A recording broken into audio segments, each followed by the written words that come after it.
I was atheist before. I didn't believe there was a God or an afterlife or another life or anything.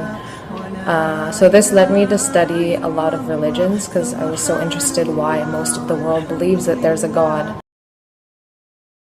If you're a Muslim, you should be so happy, so content. To the T, it doesn't matter what you think about it, it's been perfected, it is perfect. Not everybody can call themselves a Muslim, because not everybody deserves Islam.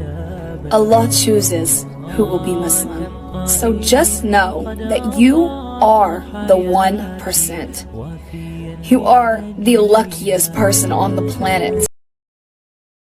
Hind, she was the wife of one of the enemies, Abu Sufyan, and in a way they gave money to kill Hamza, the favorite uncle of the Prophet. And that was what happened on the battlefield. He got killed. They even paraded with his ears and cut off his nose and horrible stuff. So the Prophet was deeply sad, of course, of what happened. And years later, he became powerful. He came in power in Mecca. And then there was Hind. And I was reading this book and I thought, okay, now she gets crucified or her head gets cut off or something like that. But he said, well, I cannot look at her right now, but everybody is forgiven. And if you want to stay here and live among the Muslims, it's possible. If you don't want that, you can go. But bloodshedding is over now. And I thought to myself that she was forgiven. If you can forgive someone who kills a relative, especially a favorite uncle of you, even starts parading with parts of his body to show other people that she humiliates you and whatever you stand for, that means you have such a great character. It's very special.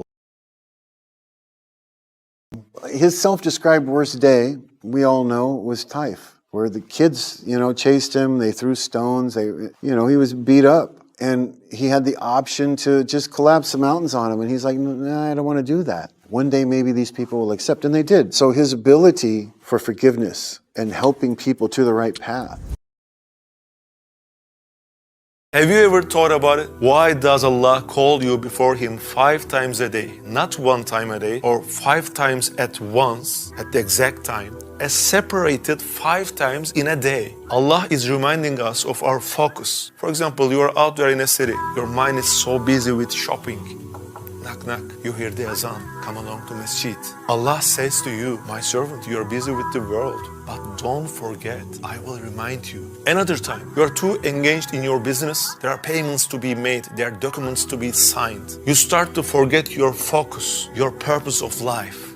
And He calls you before Himself and reminds you, your soul belongs to somewhere else.